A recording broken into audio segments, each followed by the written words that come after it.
두 가지가 있습니다. 하나는 우리가 눈에 이물질이 들어갔을 때 나오는 눈물, 혹은 눈이 건조해졌을 때 나오는 그런 생리적인 눈물이 있고요. 또 하나는 우리의 감정에 어떤 변화가 생기게 되었을 때, 어떤 일에 감동되어져서 어떤 문제로 인해서 슬프고 어떤 격한 그 심정이 들었을 때 생기는 그런 감성적인 눈물이 있습니다. 여러분, 우리가 살다 보면 이런 수많은 문제들 앞에서 눈물을 흘리게 되지요. 기쁠 때도 슬플 때도 억울한 일 당할 때에도 이유를 알고 울기도 하고 모르고 울기도 합니다. 참 사람들은 참 많이 우는 것 같습니다. 그런데 남자들보다 여자들이 훨씬 더 많이 우는 것을 봅니다. 무려 4배나 많이 운다고 합니다. 근데 남자들은 왜 이렇게 울지 않을까요? 왜 이렇게 울지 않을까요? 여성분들은 드라마를 보다가도 막 눈물 쩔쩔 짜고 신나게 대화하고 얘기하다가도 갑자기 어떤 일들이 복받쳐 오르면 탁 또 울기도 하고. 근데 남자들은 잘 울지 않습니다. 그것은 사회적 통념이 남자는 울면은 못 쓴다, 울면은 약한 것이다 라고 하는 그런 교육을 받았기 때문에 그럴 수도 있습니다만, 남자들은 보통 합리적인 판단을 많이 합니다. 논리적으로 생각하기를 좋아합니다. 그래서 그 논리가, 그 합리성이 내 가슴을 치지 못하기 때문에 잘 울지 않는 것입니다. 반면에 여성분들은 합리적이나 논리적인 그런 것보다는 이 감성적인 존재입니다. 그래서 문제를 만났을 때 그런 감정에 도취되어서 울기도 하고, 상대방의 입장에서 생각하다가 이 감성적으로 공감이 느껴져서 울기도 하는 겁니다. 그래서 여성분들이 훨씬 더 많이 우는 것이죠. 근데 남자들도 그렇게 울지 않았던 사람이 나이가 들면 많이 웁니다. 그렇잖아요. 우리 성도님들 중에서도 보면, 아이고 내가 옛날에는 참 잘 안 울었는데 왜 이렇게 요즘은 눈물이 많아졌는지 모른다, 이렇게 말씀하시는 분들이 있을 것입니다. 왜 나이가 들면은 이렇게 울까요? 옛날에는 뭐 드라마를 볼 때 아내가 막 울고 있으면 뭐 저런 거 가지고 우냐고 윽박 지르고 그렇게 했었는데, 이제는 자기도 같이 울고 있습니다. 근데 이렇게 많이 울게 되는 이유는 그 남자들이 이 합리적 판단을 중시하는 그 뇌가 나이가 들면서 그 뇌 근육이 느슨해진다는 겁니다. 더 나아가서 인생의 수많은 경험과 아픔들을 경험해 보다 보니까 상대방에 대한 이해도가 훨씬 더 깊어지기 시작합니다. 그래서 젊었을 때에는 굉장히 강성이었던 남편이 나이가 들면은 자상한 아버지로 바뀌는 경우들이 굉장히 많이 있습니다. 그것은 인생에 대한 공감 능력이 훨씬 더 높아지게 되고, 그래서 눈물이 나는 것입니다. 다시 말해서 나이가 들어서 눈물이 많아지는 그 이유는 인생에 대한 공감 능력이 훨씬 더 깊어지기 때문에 그런 것입니다. 또 많이 어려움을 당해볼수록, 많은 고통을 당해볼수록 더욱더 눈물이 많아집니다. 그리고 기도를 많이 하시는 분들을 보면 눈물이 많습니다. 왜냐하면 예수님의 그 공감 능력을 가지고 있기 때문에, 그 예수님의 마음으로 한 영혼 한 영혼들을 바라보니까 그 마음이 아픈 거예요. 그래서 자꾸 눈물이 나는 겁니다. 예수님도 인생을 사시면서 여러 번 눈물을 흘리셨겠지만, 특별히 성경에는 3번의 눈물을 흘리셨다라고 기록하고 있습니다. 오늘 좀 그것을 좀 살펴보려고 합니다. 자, 첫 번째 눈물을 흘리셨던 사건이 있는데, 이것은 나사로가 죽었을 때 그 죽음 앞에서 예수님께서는 눈물을 흘리셨습니다. 요한복음 11장 33절부터 35절까지 보시면 우리 같이 한번 읽어봤으면 좋겠습니다. 교독하면 좋겠습니다. 예수께서 그가 우는 것과 또 함께 온 유대인들이 우는 것을 보시고 심령의 비통이 여기시고 불쌍히 여기사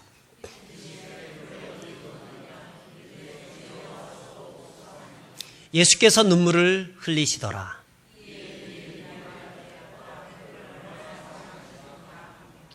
이 본문은 나사로가 죽게 되자 예수님이 사흘 후에 등장하게 된 겁니다.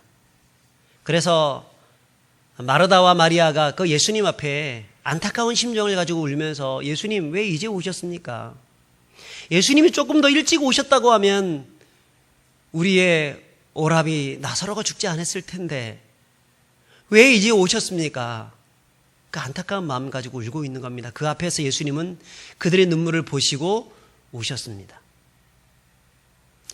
여러분, 여기서 이 눈물을 흘리시더라 이 단어가 헬라어로 다크리오라고 합니다. 다크리오. 일반적으로 이 울 때의 표현을 여러 가지 헬라어에는 표현들이 있는데 소리내어서 울었다는 표현을 클라이오라고 합니다. 또 고대 근동 지방에서 특유한 호국 소리가 있습니다. 우리나라 같은 경우에는 아이고 누가 돌아가셨으면 아이고 아이고 하잖아요. 그것을 알랄라조라고 합니다. 그런데 오늘 이 본문에 표현되어 있는 눈물을 흘리시더라 이것은 다크리오입니다. 이것은 조용히 눈물이 주르륵 내려지는 그런 상태를 말합니다. 여러분 그런 경험 많으시죠? 예수님은 나사로의 죽음 앞에서 울고 있는 그 여인들을 바라보면서 우셨습니다. 이때 이 우셨다는 이것은 우리가 일반적으로 인간적으로 참 정에 이끌려서 참 불쌍히 여기는 마음, 어떤 동정하는 마음들 때문에 우리가 일반적인 사람들은 많이 웁니다만 예수님은 그런 의미에서 운 것은 아닙니다. 이 울음의 의미가 우리가 일반적으로 알고 있는 그런 울음의 의미와는 조금 다르다는 것입니다. 33절을 잠깐 보시면 비통히 여기시고 불쌍히 여기사라고 되어 있죠. 여기서 이 비통히 여겼다는 얘기는 분노했다는 말로 바꿀 수도 있고 불쌍히 여겼다는 말은 이것은 compassion, 즉 이 자신의 창자가 찢어질 듯한 그런 고통에 시달렸다는 얘기입니다. 무엇 때문에? 유대인들이 우는 것을 보시고 또한 마르다와 마리아가 우는 것을 보시고 그런 분노와 그런 안타까움의 눈물을 흘리셨다는 겁니다. 여러분 이것은 왜 예수님께서 이런 비통한 마음들을 가지게 되었냐면 마르다와 마리아가 그들을 향하여서 예수님께서 하셨던 말씀이 어떤 말씀입니까? 너희가 믿을 때에 영광을 볼 것이다. 나는 부활이요 생명이니 나를 믿는 자는 죽어도 살 것이다 라고 하는 지금 현재적인 부활에 대해서 말씀을 하고 있습니다. 그런데 그들은 그것을 믿지 못하는 겁니다. 어찌 죽은 자가 살아날 수 있으리요? 예수님의 본질적인 그 신적 능력 이것을 믿지 못하는 겁니다.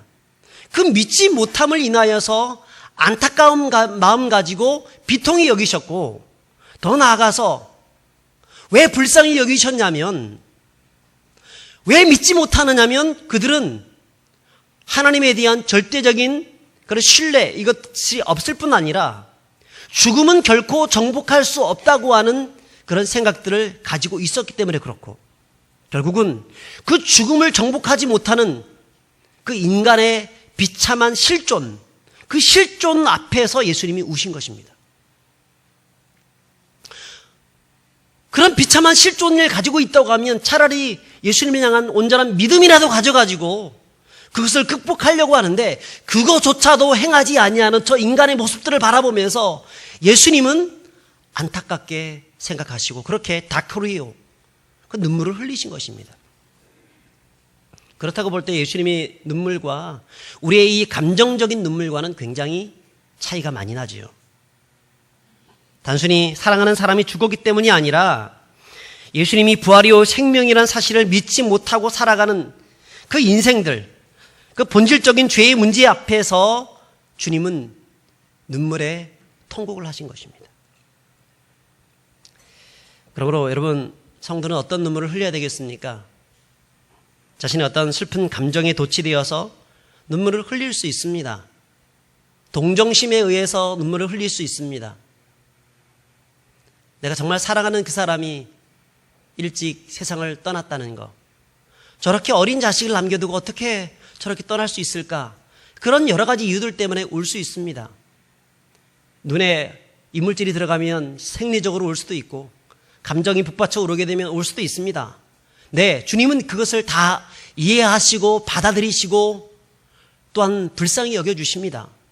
그러나 성도의 본질적인 그 눈물은 그런 감성적인 눈물을 뛰어넘어서 어떤 눈물을 흘려야 되냐면 영적인 눈물, 그 인생의 실존 앞에서 울 수 있는 그런 눈물의 사람들이 되어야 한다는 것입니다.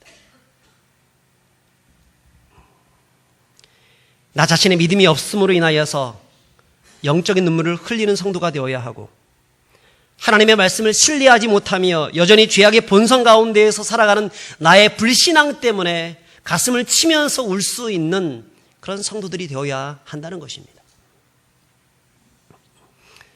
모태의 신앙이 되었는데 아직까지 내 인생이 왜 이렇게 못할까? 왜 신앙생활을 제대로 하지 못할까? 왜 예수님을 내가 제대로 만나지 못한 것일까? 저 친구는 나중에 예수님을 믿었는데 저렇게 신앙생활 잘하는데 저렇게 기도 응답을 많이 받고 있는데 왜 나는 이렇게 달라지는 것이 없을까? 자신의 그 변화되지 못하는 그 실존 앞에서 하나님 앞에 나아가 철저히 눈물을 흘릴 수 있는 여러분 그런 성도들이 되어야 한다는 것입니다. 그런 눈물이 큰 소리로 우는 그런 눈물이 아니라도 좋습니다. 깊은 밤 홀로 울고 있어도 자신의 믿음의 연약함 때문에 안타까워서 울고 있다고 하면 여러분 자신의 그 가족의 한 영혼 한 영혼들을 생각할 때마다 저 남편은 왜 저렇게 믿음이 잘하지 않는지, 우리 아들은 왜 이렇게 똑바로 생활을 하지 못하고 있는 것인지 그게 안타까워서 눈물을 흘린다고 하면 우리 주님은 당신이 그런 눈물을 흘려보셨기 때문에 그 눈물을 아신다는 것입니다. 그렇게 기억하셔서 저와 여러분들의 모든 눈물을 닦아주시고 그 실존 앞에서 울고 있는 우리의 모든 눈물을 주께서 회복시켜 주셔서 기쁨의 눈물로 바꿔주실 것을 믿습니다. 두 번째로 예수님께서 흘리신 눈물은 감람산 중턱에서 흘리신 눈물입니다. 누가복음 19장 41절부터 44절까지 보시면 우리 한 절씩 교독했으면 좋겠습니다. 가까이 오사 성을 보시고 우시며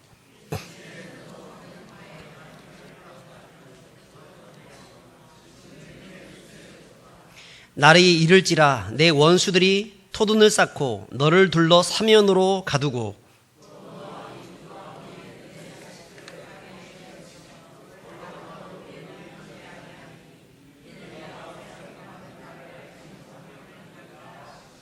아멘.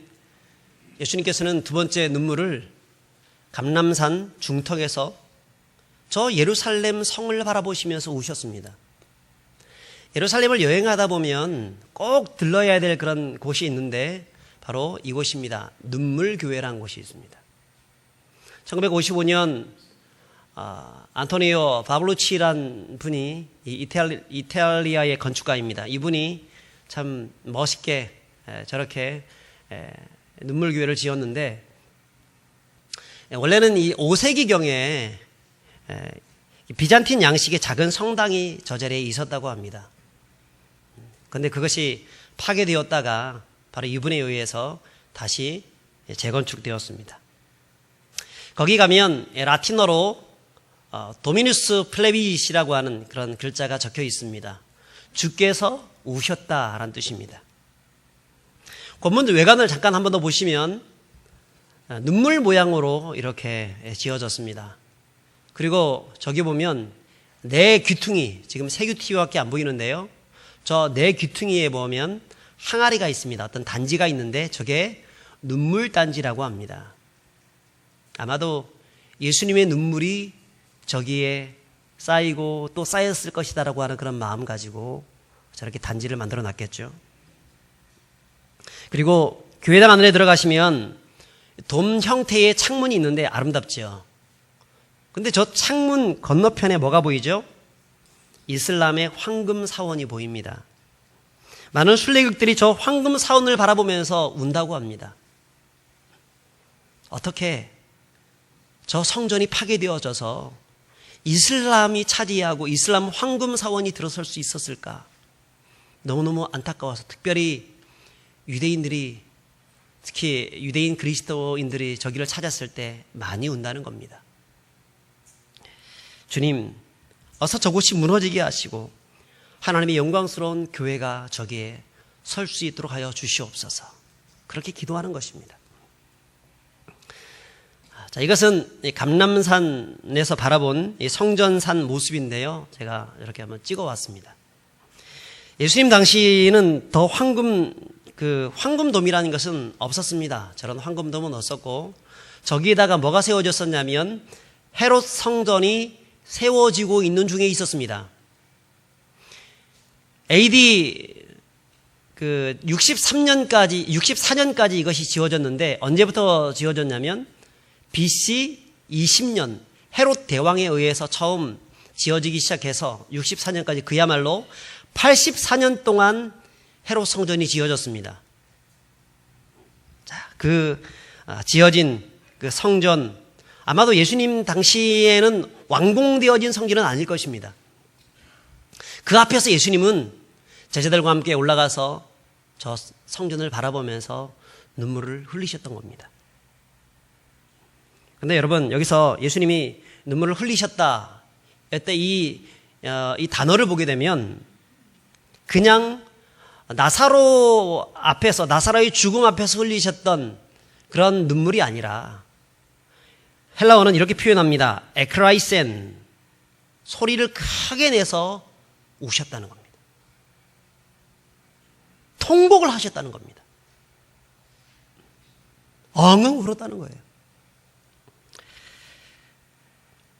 왜 이렇게 울었을까요? 당시 이스라엘 백성들은 헤롯 성전을 하나님의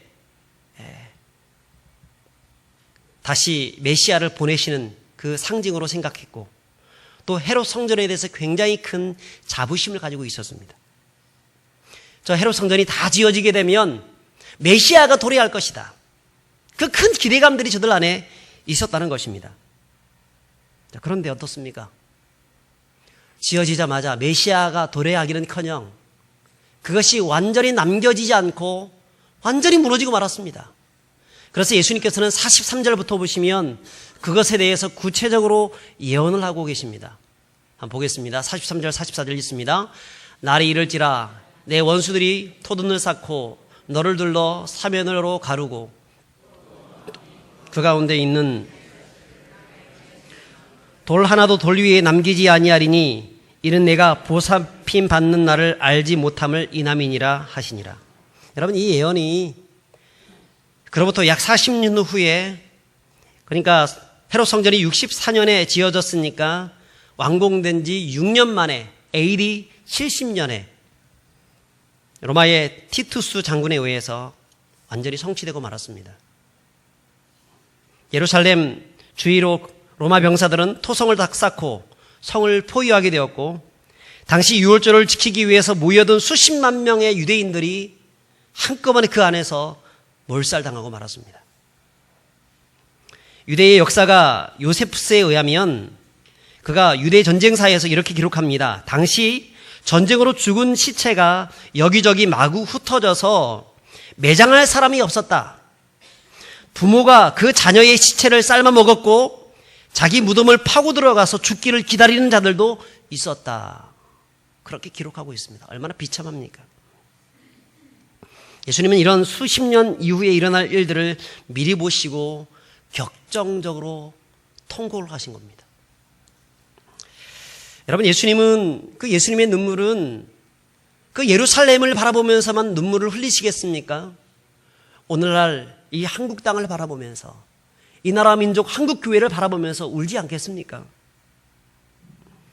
교회당은 크고 멋지게 지어놓았지만 우리 한국교회가 어떻습니까? 계속해서 자유주의 물결과 번영신학이 들어와서 복음을 복음으로 해석하지 못하고 자기가 편한 방식대로 성경을 짜집기 하고 받고 싶은 거는 받고 그렇지 않은 것들은 잘라내버리는, 성경을 진짜 가위로 조각조각 내버린다는 얘기가 아니라 내 마음의 가위로 하나님의 말씀이 선포되어지는데 그 말씀을 받지 않는다는 것입니다. 강팍한 마음들이 있다는 것입니다. 계속해서 여러 가지 불평, 불만을 가지고 하나님의 말씀을 들으려고 하지 않고 자기의 본의에 따라서 해석하면서 오히려 교회를 어지럽히게 하고 힘들게 하는 그런 일들이 많아지고 있다는 것입니다. 세상은 동성애의 물결이 급물살처럼 들어오고 있고 가정이 파괴되어지고 있고 이슬람과 신천지와 하나님의 교회 등 수많은 이단들이 득세하고 있는 그런 상황 가운데 있는데도 불구하고 한국 교회는 계속해서 싸움박질을 하고 있습니다. 자기 이권을 찾기 위해서 그렇게 하고 있습니다. 말씀과 거룩하여지고 말씀으로 거룩하여지고 주의 말씀 따라서 순종하면서 주의 사랑을 이웃들에게 베풀어야 하는 그런 한국 교회임에도 불구하고 그렇게 하지 않고 자기 배부르고 자기 등 따신 것만 생각하고 나라 민족의 안위는 전혀 생각하지 못하고 이기주의에 빠져 있는 이 한국 교회를 주님 바라보시면서 무슨 생각을 하시겠습니까? 여러분, 오늘 호국 보훈의 달 마지막 날입니다. 제가 2월달을 맞이하여서 참 이런 설교를 제가 못했었는데 여러분, 우리 한국 교회를 바라보고 이 나라 민족을 바라볼 때 어떻습니까? 1938년 일제 치하 속에서 한국 교회는 신사참배를 가결했습니다. 하나님께 씻을 수 없는 치명적인 죄악을 저질렀습니다. 결국 그것 때문에 해방은 됐지만 그것 때문에 뭐가 왔습니까? 6.25라고 하는 큰 전쟁이 일어나게 됐고 1950년 6월 25일 북한 정권은 그 공산당은 새벽 4시에 전차 부대를 이끌고 이 땅을 쳐들어왔습니다. 다행히도 참 미국을 위시로 하여서 수많은 유엔군들이 참전해주고 또 군인들이 열심히 싸워주고 한 덕분에 겨우겨우 명맥은 유지할 수 있었지만 그래도 여전히 한국은 지금 이 대한민국은 남과 북이 분단된 상태에서 어려움 가운데 처해지고 있습니다. 북한의 김정은은 핵을 가지고 계속해서 위협을 하고 있고 우리 한반도의 위협뿐 아니라 전 세계적인 위협을 가하고 있고 또 그런 것들을 바라보면서 지금 계속해서 한국은 좌와 우가 서로 나눠져서 서로 싸우고 동서로 갈라져서 싸우고 좌판이 우판이 하면서 서로 싸우고 교회도 그 정치적 이념에 따라 가지고 서로 싸우고 너무너무 안타까운 그런 현실이 오늘날에 우리가 살아가고 있는 이런 현실입니다. 정말 우리가 싸워야 할 그런 이단들과 동성애와 이슬람 물결들과 그런 것들과는 싸우지 못하고 엉뚱한 해석들을 하면서 엉뚱한 것 가지고 서로 댓글을 달고 서로 나쁜 말을 하면서 쌓아가고 있습니다. 여러분, 이때 한국교회가 뭘 하고 있습니까? 기도해야 하잖아요. 그런데 가면 갈수록 한국교회의 기도는 점점 식어지고 있습니다. 새벽기도 여러분 교회 전체의 10%밖에 새벽기도에 안 나옵니다. 다 어디 갔습니까? 무엇을 하고 있습니까? 금요기도에 전체 교인의 한 20%밖에 나오지 않습니다. 물론 저희 교회는 새벽기도 숫자가 훨씬 많습니다. 퍼센트에 비해서 거의 한 20% 정도 될 겁니다. 아마 금요기도에도 한 30-40% 그렇게 참석할 것입니다. 그런데 한국교회 전반적으로 보게 되면 거의 기도하지 않습니다. 지금 이 한국에 지금 닥친 현실이 얼마나 지금 심각한 위협 가운데 있는데 나중에 어떻게 될지 모르는데 이것이 마치 내 문제가 아닌 것인 양 나 몰라라 하면서 기도하지 않는다는 것입니다. 특별히 저는 서운한 그룹들이 있습니다. 30대, 40대, 50대 그룹입니다.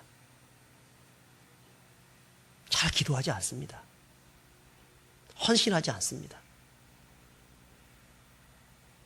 물론 충성하시는 분들도 많이 계십니다. 여러분들 전체를 다 제가 그렇게 얘기하는 것은 아닙니다. 그렇지만 일반적으로 봤을 때 30대, 40대, 50대 잘 헌신하지 않습니다. 기도하지 않습니다. 왜 그럴까요? 저도 40대인데 제가 참 통감하는 마음 가지고 이렇게 또 속죄하는 마음 가지고 이렇게 말씀을 드리는 겁니다. 우리 어르신들에 비해서 고난을 당해보지 않았습니다. 6.25를 겪어보지도 않았습니다. 일제치하를 경험해보지도 않았습니다. 보릿고개 어렸을 때 조금 경험해봤을지 모르지만 정말 이것 때문에 뼈아픈 아픔을 경험해보지 못했습니다. 그래서 기도하지 않는 겁니다. 어르신들은 어려움 당하고 힘들 때마다 기도로서 그것을 극복하고 이겨냈던 그런 경험들이 있었기 때문에 그래도 기도가 소중하다는 사실을 알고 있습니다. 문제 있을 때마다 그래도 교회당에 나가서 기도합니다. 그런데 30대, 40대, 50대 잘 기도하지 않습니다. 사회에 대한 비판은 많습니다. 교회에 대해서 비판합니다. 얼마나 예리하게 비판하는지 모릅니다. 공부를 많이 했기 때문에 정확하게 아주 합리적으로 바라보면서 판단하고 비판합니다. 그런데 헌신하지 않습니다. 헌금도 마찬가지입니다.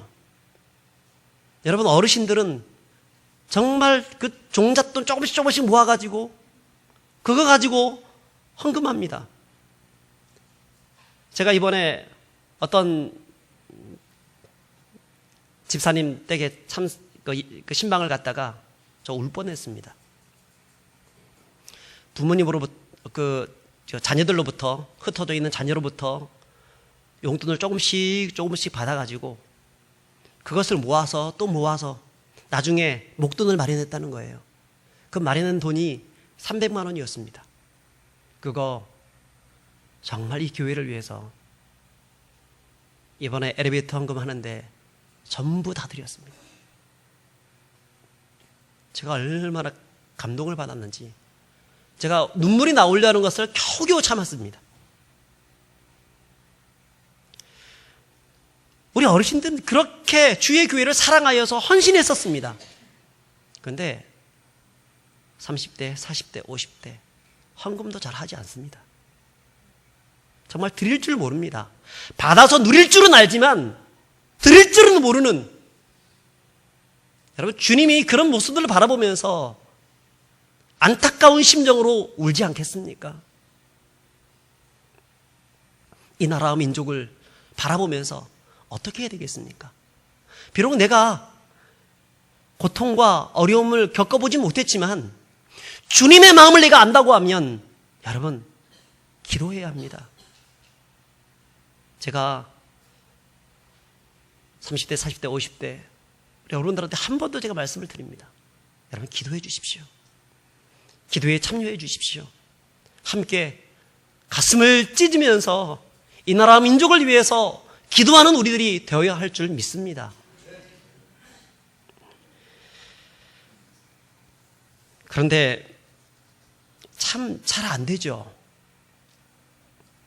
본질적인 문제가 있기 때문에 그렇다고 봅니다. 교회 다니지는 참 오래가 되었는데 온 집안은 다 예수님을 믿고 있는데 여전히 주님을 나의 주님으로 잘 모시지 못하고 여전히 주님이 아니라 술 주님을 모시고 술 주님과 동행하시면서 아침 저녁으로 밤에 친구들과 함께 그 주님의 임재 속에서 살아가면서 참 세속적인 어떤 것들을 버리지 못하고 세상과 타협하고 살아가는 그런 모습들 때문에 그런 것은 아닌가. 그러므로 여러분, 우리 모두가 그런 세속적인 어떤 것에 이끌려서 살아가는 존재가 아니라 그런 것들을 끊어내고 오직 성령으로 충만함 받고 성령 안에 거듭나서 새롭게 되는 인생들이 되어야 할 줄 믿습니다. 그럴 때 우리는 우리 자신을 위해서 기도하고 가족을 위해서 기도할 수 있게 되고 교회를 위해서 이 나라 민족을 위해서 가슴을 치면서 기도할 수 있는 하나님의 사람들이 되어지게 될 줄 믿습니다. 마지막으로 예수님께서 흘리신 눈물은 겟세마네 동산에서 흘리신 눈물입니다. 히브리서 5장 7절 우리가 아까 읽었는데 우리 한 번만 더 읽어봤으면 좋겠습니다. 그는 육체에 계실 때에 자기를 죽음에서 능히 구원하실 이에게 심한 통곡과 눈물로 간구와 소원을 올렸고 그의 경건하심으로 말미암아 들으심을 얻었느니라. 여러분, 이 말씀은 예수님이 겟세마네 기도 때의 장면을 표현한 말씀입니다. 마태복음 26장 37절에 보시면 예수님이 기도하실 때 고민하고 슬퍼하셨다라고 말씀을 합니다. 그때 예수님은 그냥 기도한 것이 아니라 심한 통곡과 눈물로 기도했다는 겁니다. 여러분, 이때 사용된 헬라어가 크라우게입니다.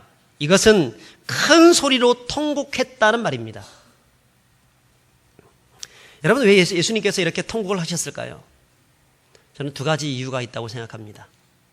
첫 번째 이유는 하나님과 단절이 너무나 그분에게는 고통이었습니다. 예수님은 영원 전부터 영원까지 단 한 번도 하나님과 단절되어 본 적이 없는 분입니다. 완전한 하나이십니다. 그런데 단절이 일어나는 겁니다. 마치 어린아이가 자기의 엄마와 단절되어졌을 때 그때 울부짖는 것처럼 목 놓아 울지 않습니까? 그런 것처럼 예수님은 하나님과 단절됨이 너무나 큰 고통이었습니다. 영적인 고통이었죠. 사실 육체적인 고통보다 더 큰 고통이 영적 고통이거든요. 제가 초등학교 1학년 때 저희 부모님은 다른 형제들 다 데리고 부산으로 오셨습니다. 다 이사 오셨습니다. 그런데 저는 할머니를 지켜야 되기 때문에 할머니에게 저를 홀로 남겨놓았습니다. 초등학교 1학년, 여기 손수건 하나 이렇게 매가지고, 코 흘리게 손수건 하나 매가지고 학교 가던 그때, 사실 학교도 가기도 전이었습니다. 요거 가기도 전이었어요. 1월 달이었으니까. 그때 저희 부모님은 저를 떠나갔습니다. 제가 얼마나 목 놓아 울었는지 몰라요.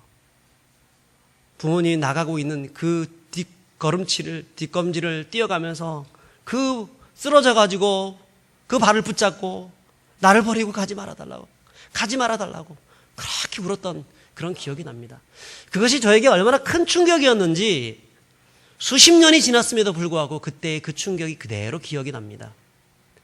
몇 날 며칠 동안 밥도 먹지 못하고 그렇게 울기만 했었습니다. 근데 여러분, 저의 고통이 그 예수님께서 당하셨던 그 고통과 어떻게 비교가 될 수 있겠습니까? 죄가 없으신 하나님의 아들이 저와 여러분들의 죄 때문에 하나님 아버지의 버림을 받으셔야 했다는 것, 그 고통이 얼마나 컸겠습니까? 그것이 예수님께는 큰 고통이었습니다. 그래서 통곡의 눈물을 흘리신 것입니다. 두 번째로 예수님께서 이런 눈물을 흘리신 것은 그럼에도 불구하고 끝까지 사명을 감당하게 해달라고 하는 그런 눈물이었습니다. 예수님은 하나님이십니다. 예수님은 또한 인간이십니다. 완전한 하나님과 완전한 인간이십니다. 신성과 인성을 다 가지고 계십니다. 그러므로 어떻습니까? 우리가 당하고 있는 이 고통을 예수님이 그대로 고통을 당하십니다. 못에 찔리면 아픕니다. 가시에 찔려도 아픕니다. 신음이 절로 나오는 겁니다. 그것이 얼마나 힘든 일인지 알고 있습니다. 여러분, 병원에 가가지고 요즘은 의학 기술이 잘 발달되어 있어서 수술 들어간다 그러면 큰 걱정이 없습니다.